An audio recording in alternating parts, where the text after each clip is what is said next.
Next heading है comparison of magnetic moments of two magnets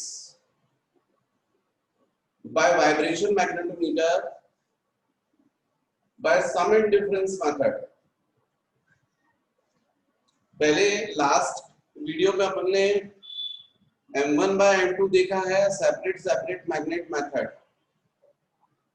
इसमें बच्चों हमने वाइब्रेशन मैग्नेटोमीटर को मैग्नेटिक मेरिडियन के डायरेक्शन में सेट करने के बाद पहले फर्स्ट मैग्नेट को सस्पेंड करके उसको ऑसिलेट करवाया था, फिर सेकंड मैग्नेट को सेपरेट ऑसिलेट करवाया। दोनों के टाइम पीरियड कैलकुलेट कर लिए थे और जो फॉर्मूला आया था वो M1 upon M2 is equal to I1 upon I2 into D2 square upon D1 square.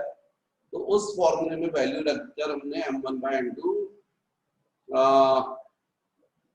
देखा था कैसे फाइंड करेंगे। अब अपन को देखना है सम एंड डिफरेंस मेथड। तो सम एंड डिफरेंस मेथड में हम पहले तो जो हमारे पास में इंस्ट्रूमेंट है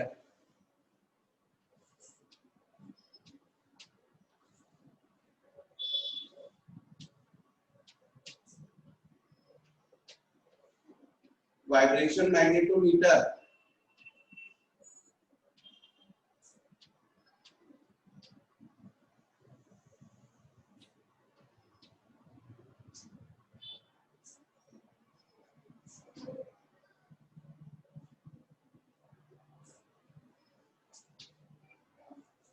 उसको बच्चों पहले हम सेट कर लेते हैं।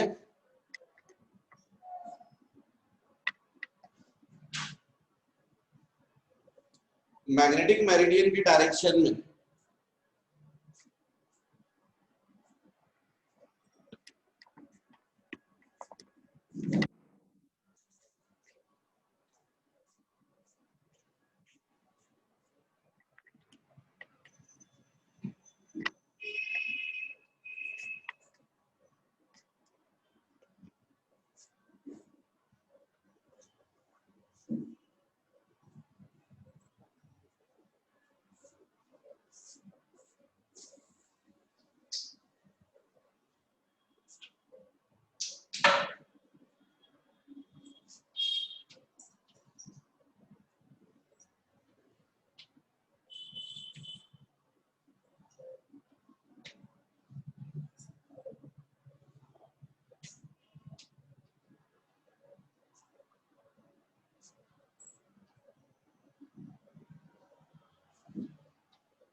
तो सबसे पहले बच्चों हम लोग इसको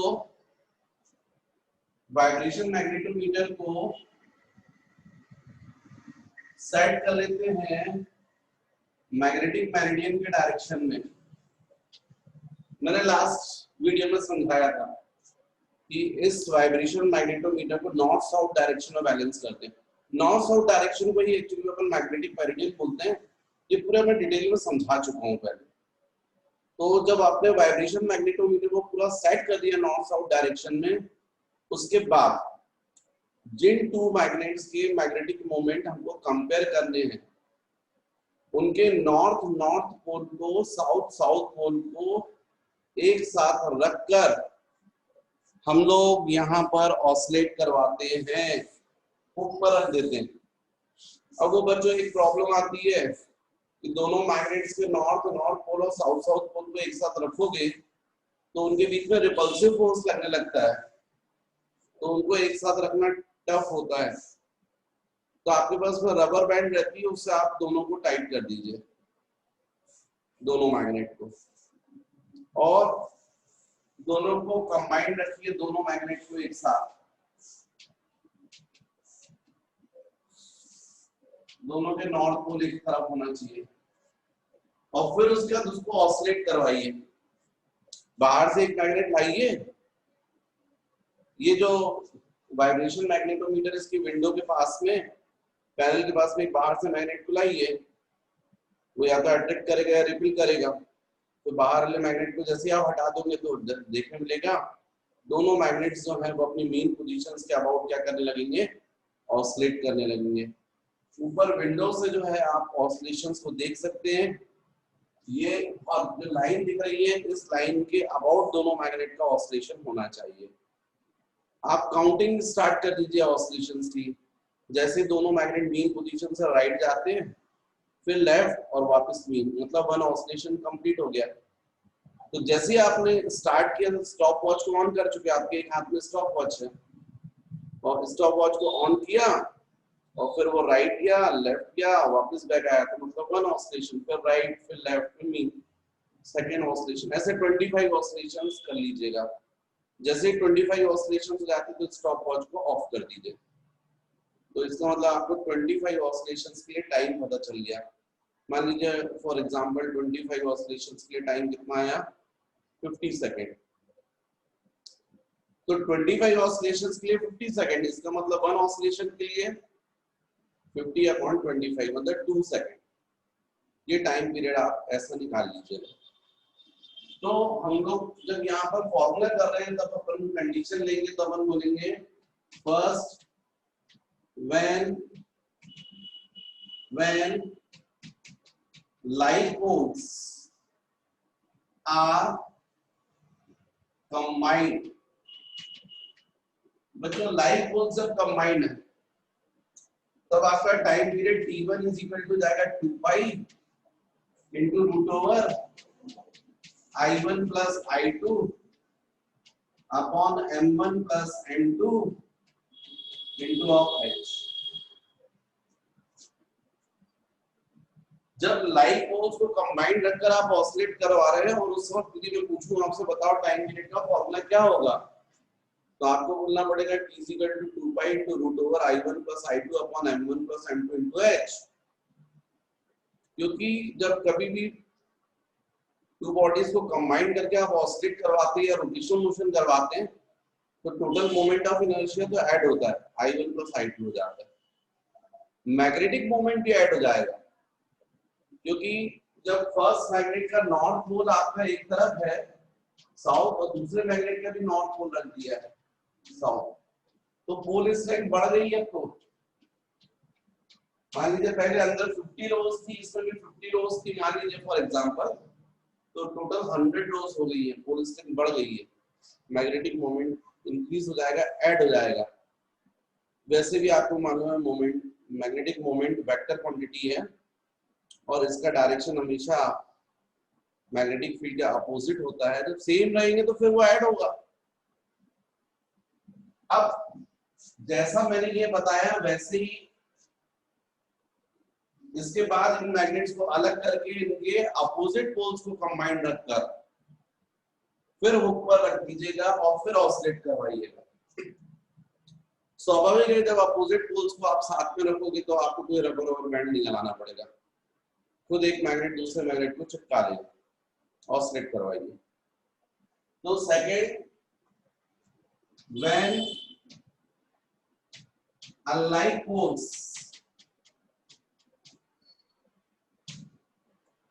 are combined,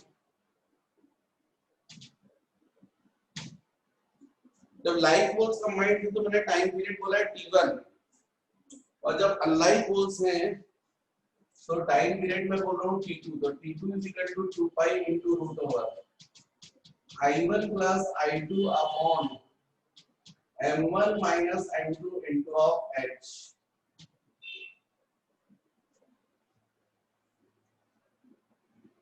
याद आएगा बच्चों?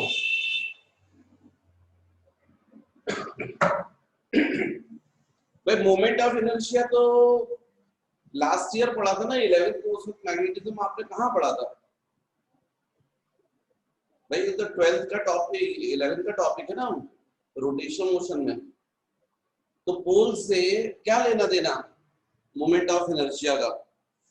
वहां तो टू बॉडीज को कंबाइन किया और total moment of inertia add हो जाएगा, सेपरेट करोगे तो माइनस हो जाएगा, है ना?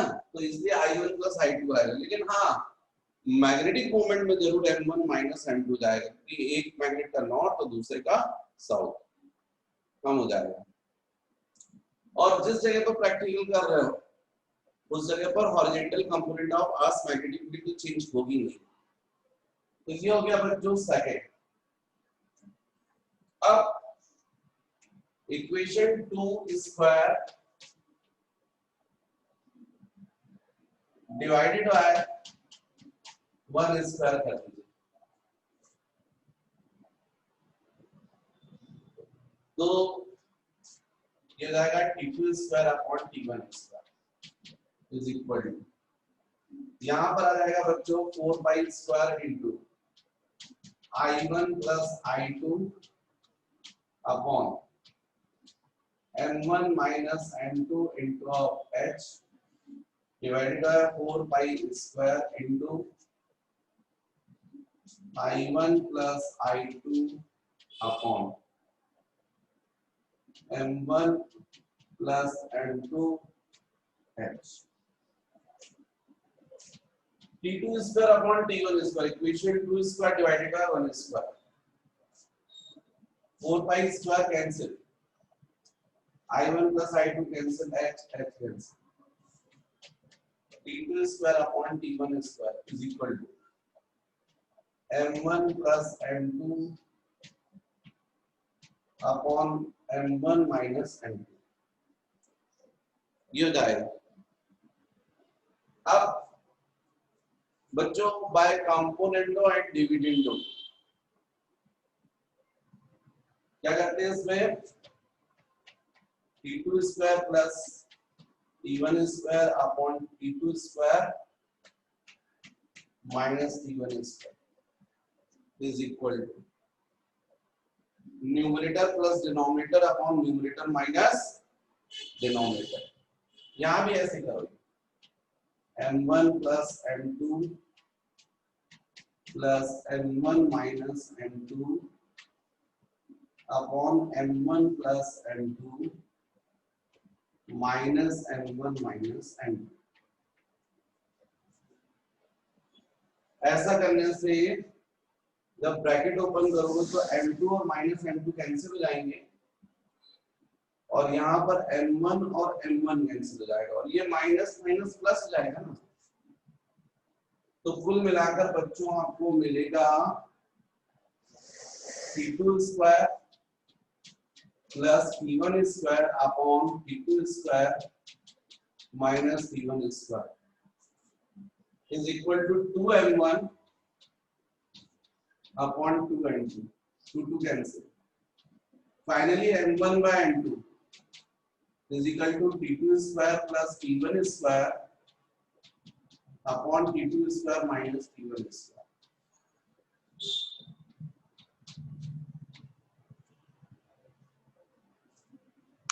ये फॉर्मूला मिला। यदि आप ध्यान से देखें तो यह जो फॉर्मूला आ रहा है m1 upon m2 is equal to t2 square plus t1 square upon t2 square minus t1 square. इसमें यदि मैं आपसे पूछूं व्हाट इज t1 तो आपको समझना चाहिए टाइम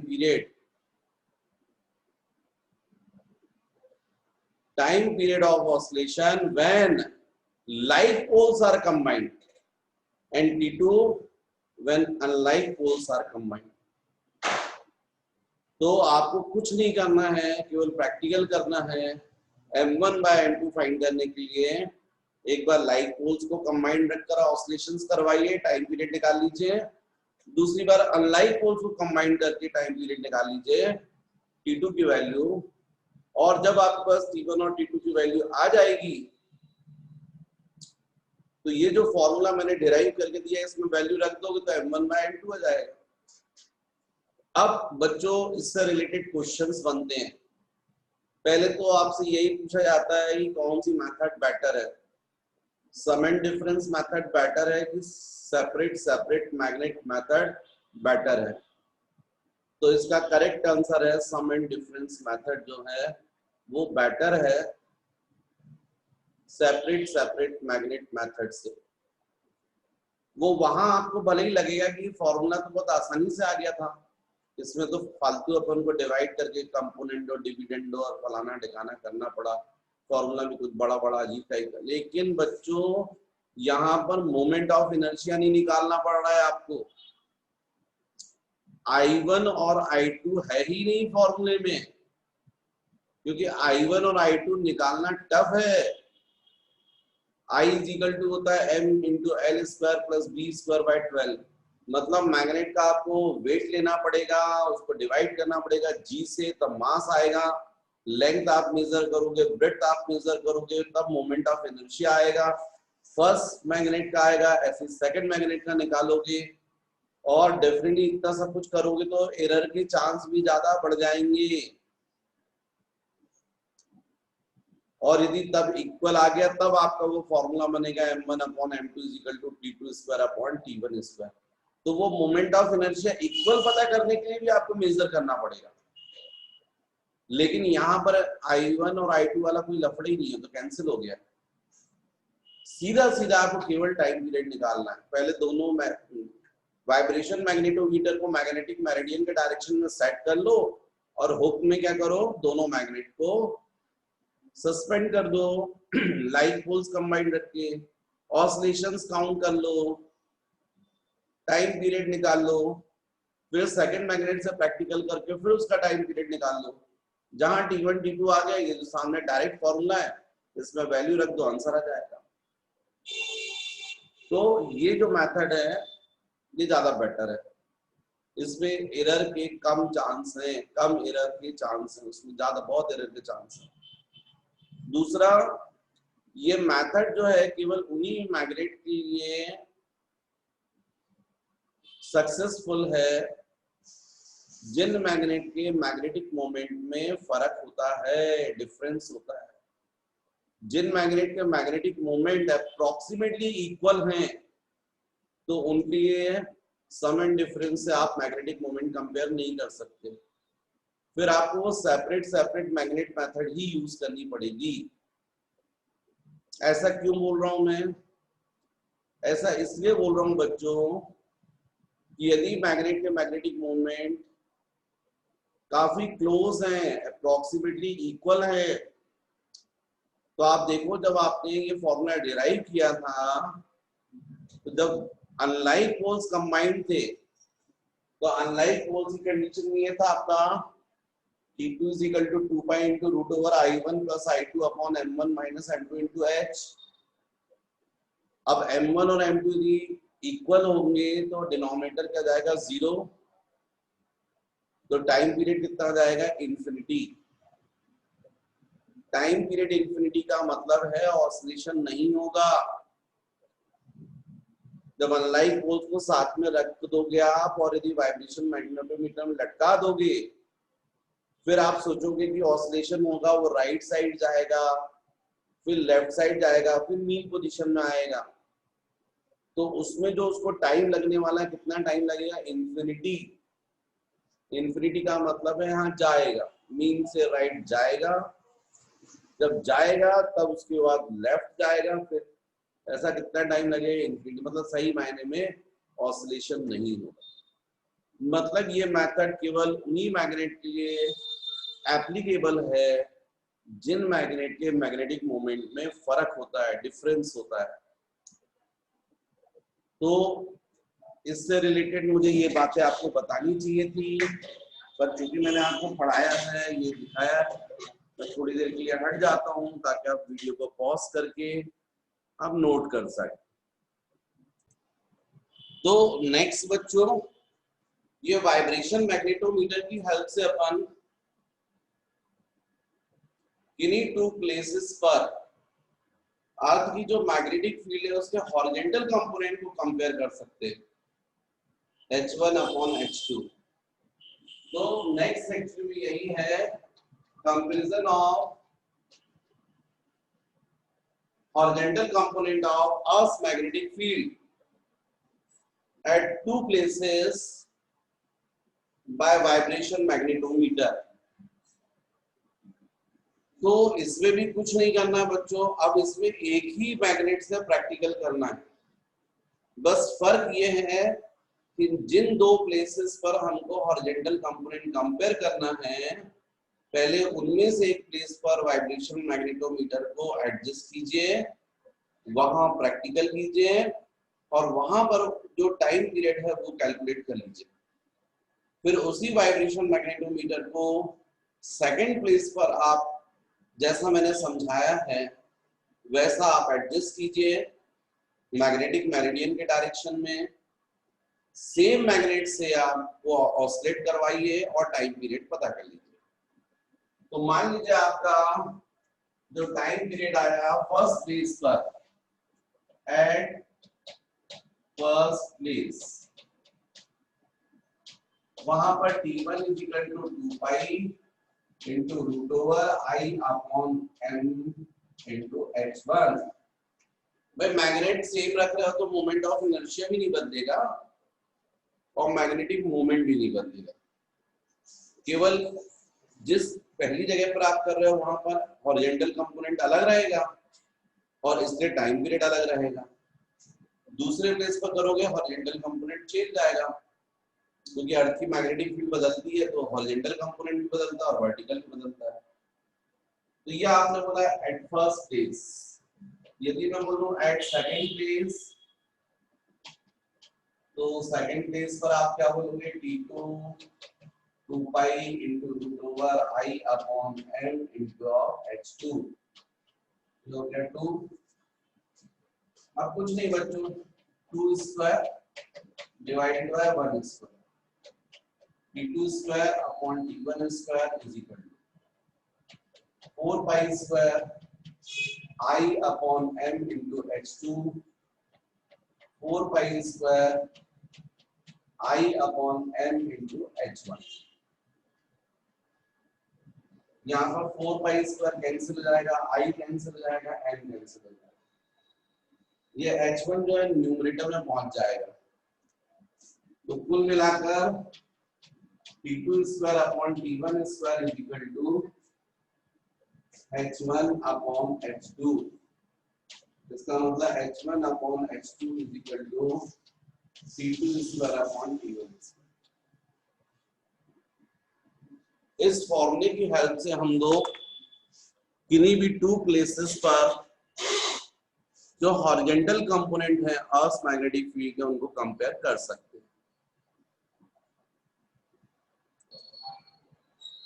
नेक्स्ट है बच्चों आपकी हेडिंग, जो मुझे नेक्स्ट टॉपिक डिस्कस करना है वो है टेंजेंट लॉ।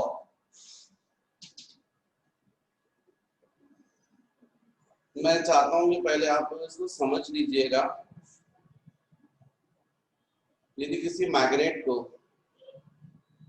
या मैग्नेटिक निडल को हम किसी किन्हीं टू परपेंडिकुलर मैग्नेटिक फील्ड में यदि फ्रीली सस्पेंड करें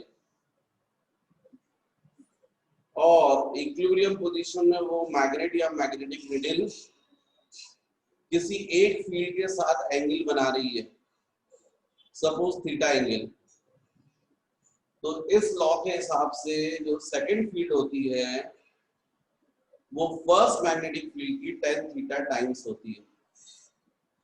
एक बार फिर से मैं समझाता हूँ, फिर उसके बाद टेंजेंट लॉ आपको बताता हूँ तो आपको थोड़ा आसान होगा। देखिए एक मैग्नेटिक फील्ड ये है, ये मैग्नेटिक फील्ड कैसे डेवलप हुई, तो यहाँ पर किसी मैग्नेट का आपने नॉर्थ पोल रख दिया और यहाँ पर मैग्नेट का साउथ पोल, और वो भी कैसा रखा, मान लीजिए फॉर एग्जांपल कि आपने पहले नॉर्थ साउथ डायरेक्शन पता कर लिया और उसके परपेंडिकुलर ईस्ट वेस्ट, तो वेस्ट में आपने एक नॉर्थ पोल रख दिया और ईस्ट में आपने एक साउथ पोल। तो आपको मालूम है कि ऐसी मैग्नेटिक लाइंस ऑफ फोर्स जाएंगी नॉर्थ से साउथ, और ये मैग्नेटिक फील्ड किस डायरेक्शन में रहेगी, वेस्ट टू ईस्ट। और यदि इसमें आपने किसी मैग्नेटिक निडल को रखा तो नो डाउट वो नॉर्थ साउथ डायरेक्शन में बैलेंस हो जाएगी, पर नहीं होगा ऐसा। यदि ये नहीं थी तो ये मैग्नेटिक निडल पहले किस डायरेक्शन में थी, नॉर्थ साउथ डायरेक्शन में थी। क्यों थी, क्योंकि इसके ऊपर कौन सी फील्ड वर्क कर रही थी, अर्थ की मैग्नेटिक फील्ड वर्क कर रही थी, अर्थ की मैग्नेटिक फील्ड का हॉरिजॉन्टल कंपोनेंट। भाई मैग्नेटिक निडल को, मैग्नेटिक कंपास को आप टेबल पे रखोगे ना, टेबल पर, इसका मतलब हॉरिजॉन्टल प्लेन में कौन सा कंपोनेंट वर्क करेगा, हॉरिजॉन्टल कंपोनेंट, जिसकी वजह से मैग्नेटिक निडल इस डायरेक्शन में थी। और यदि मान लीजिए हम मैग्नेट का नॉर्थ और यहाँ पर साउथ पोल रख दिया, अब थोड़ी देर के लिए इमेजिन करो कि चलो अर्थ की मैग्नेटिक फील्ड नहीं है, तो यदि अर्थ की मैग्नेटिक फील्ड नहीं होगी तो निडल किस तरफ चल जाएगी, स्वाभाविक इस डायरेक्शन में हो जाएगी।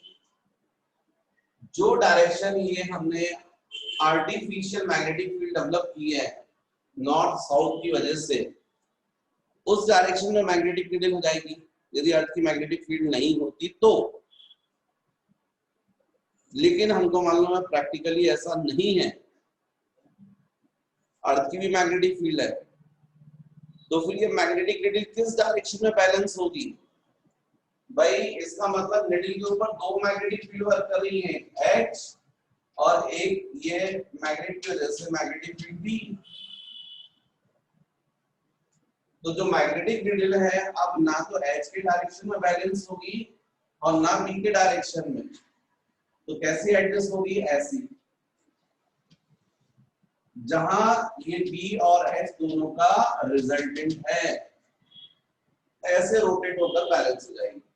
इसको बोलेंगे अपन इक्विलिब्रियम पोजीशन। और इस इक्विलिब्रियम पोजीशन में मान लीजिए निडल H फील्ड के साथ में कितना एंगल बना रही है, थीटा, तो by tangent law B is equal to होता है H tan theta and this is tangent law. According to tangent law, if magnet or magnetic needle freely suspended in two mutually perpendicular magnetic fields and if in equilibrium it makes theta angle from one field, then second field it is tan theta times of first. This is tangent law. तो बच्चों ये जो tangent law मैंने आपको बताया, इसको proof देखना चाहिए, एग्जाम में क्वेश्चन भी आता है आपको, right tangent law and prove it. तो एक बार रिपीट करूं मैं, आपने टेंजेंट लॉ क्या लिखा है, तो according to tangent law if magnet और magnetic needle freely suspended in two mutually perpendicular magnetic fields and if in equilibrium it makes theta angle from one field, then second field it is tan theta times of first. तो मान लीजिए बच्चों एक field ये है H और एक field ये है B, और मान लीजिए ये मैग्नेट या मैग्नेटिक नीडल इक्विलिब्रियम पोजीशन में किसी एक फील्ड के साथ में थीटा एंगल बनाकर बैलेंस हो गई, रुक गई। तो अब डेफिनेटली आप जरा सोचें, यहां पर ऐसी मैग्नेटिक फील्ड का मतलब यहाँ नॉर्थ और यहाँ साउथ, ऐसी मैग्नेटिक फील्ड का मतलब यहाँ नॉर्थ यहाँ साउथ, तो यहाँ पर ये होना चाहिए सपोज N पोल और ये S। तो मैंने आपको समझाया ये हमेशा नॉर्थ पोल पर फोर्स किस डायरेक्शन में लगता है, along the direction of magnetic field, और साउथ पोल पर फोर्स हमेशा कैसा लगता है, अपोजिट टू मैग्नेटिक फील्ड। ये आप रट लीजिए, हालांकि मैंने समझाया है आपको, नॉर्थ पोल पर फोर्स हमेशा लगता है along the direction of magnetic field और साउथ पोल पर हमेशा फोर्स लगता है अपोजिट टू मैग्नेटिक फील्ड। क्यों लगता है, चलो एक बार फिर समझा देते हैं।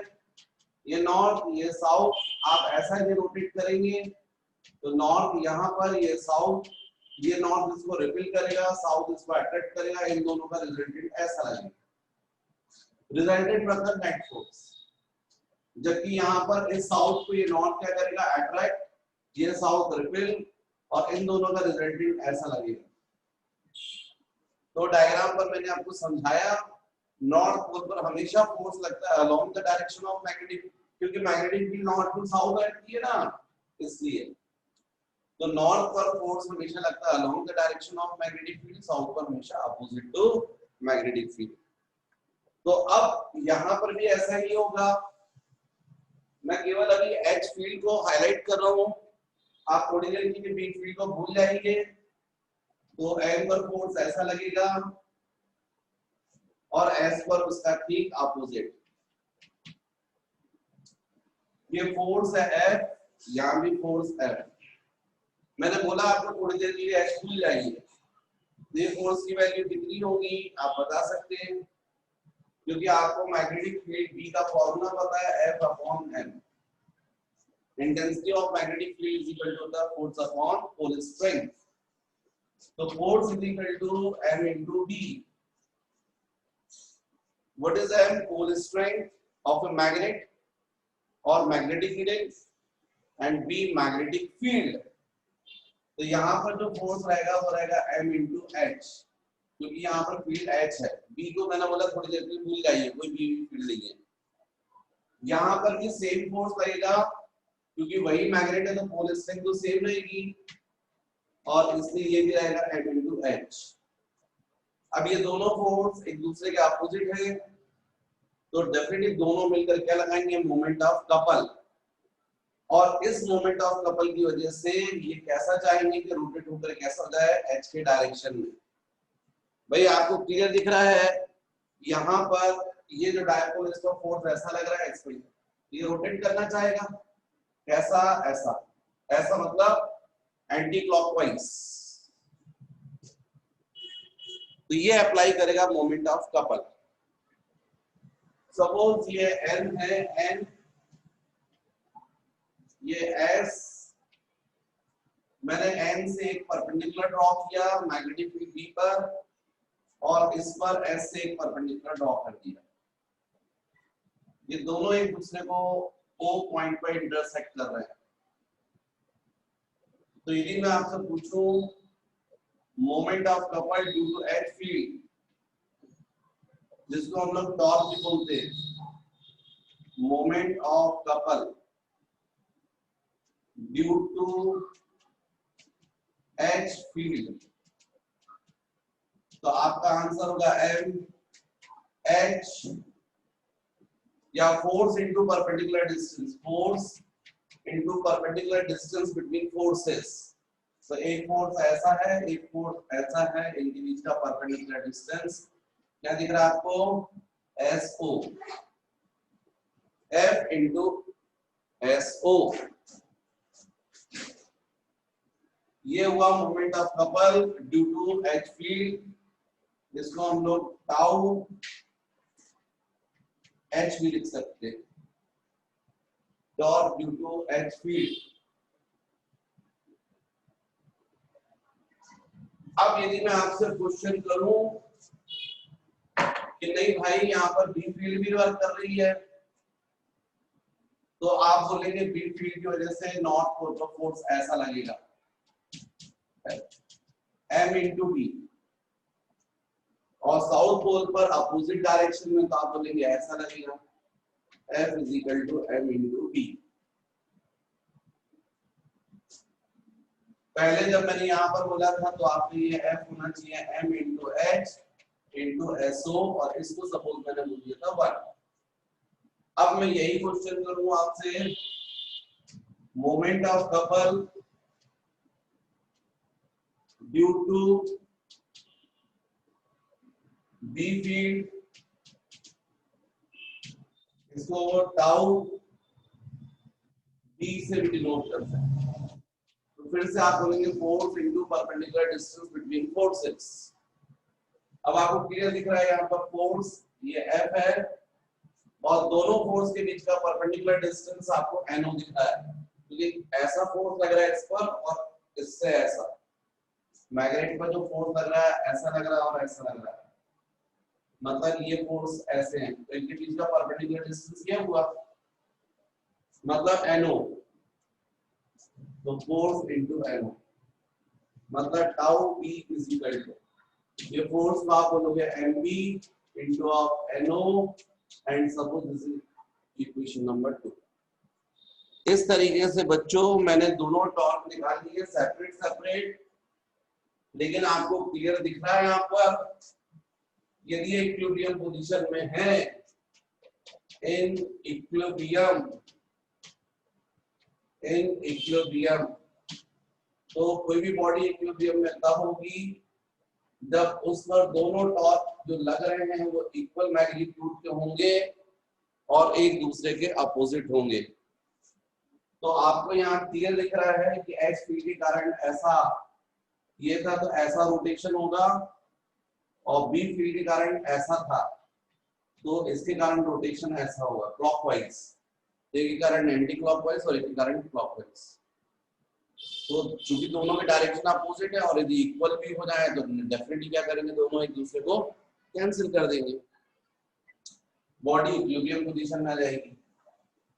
अब वैल्यू रख दो, torque due to H field m into H into of SO, torque due to B field m into B into of NO, mm cancel, H into SO upon NO is equal to of B। आपको clear है ये angle theta है तो ये angle भी theta होगा, alternative interior opposite angle, इस angle के अपोजिट साइड परपेंडिकुलर होगी, लॉन्गेस्ट साइड हाइपोटेन्यूस होगी और बची हुई बेस, मतलब ऐसा होना चाहिए परपेंडिकुलर और ये होना चाहिए बेस। तो परपेंडिकुलर अपॉन बेस होता है tan थीटा, इसलिए यहाँ पर मैं लिख सकता हूँ H into tan theta is equal to B, या इसी को लिख सकता हूँ B is equal to of H tan theta. मतलब मैंने यहाँ प्रूफ करके आपको बताया ये जो मैग्नेट था वो इन टू परपेंडिकुलर मैग्नेटिक फील्ड्स में इक्विलिब्रियम पोजीशन में है, और इक्विलिब्रियम पोजीशन में H फील्ड के साथ कितना एंगल बना रहा है, थीटा। तो आपने यहाँ पर देखा प्रूफ आया कि जो सेकंड फील्ड है B वो कितनी हुई, फर्स्ट फील्ड की tan theta times, this is tangent law. लेकिन बच्चों इस टेंजेंट लॉ के लिए दो इंपॉर्टेंट कंडीशंस हैं। पहली कंडीशन तो ये जो दोनों मैग्नेटिक फील्ड्स हैं वो परपेंडिकुलर होनी चाहिए, और सेकंड कंडीशन ये दोनों मैग्नेटिक फील्ड्स यूनिफॉर्म होना चाहिए। यूनिफॉर्म क्यों, देखो आप नॉर्थ पर m इंटू एच और साउथ पर भी m इंटू एच, मतलब हमने दोनों एंड पर h s सेम लिया है। ऐसे ही देखो नॉर्थ पर m इंटू बी, फोर्स हमने लिया m इंटू बी, साउथ पर भी लिया m इंटू बी, मतलब मैग्नेटिक फील्ड भी सेम ली है। ये तभी पॉसिबल होगी जब मैग्नेटिक फील्ड ऐसी हो यूनिफॉर्म।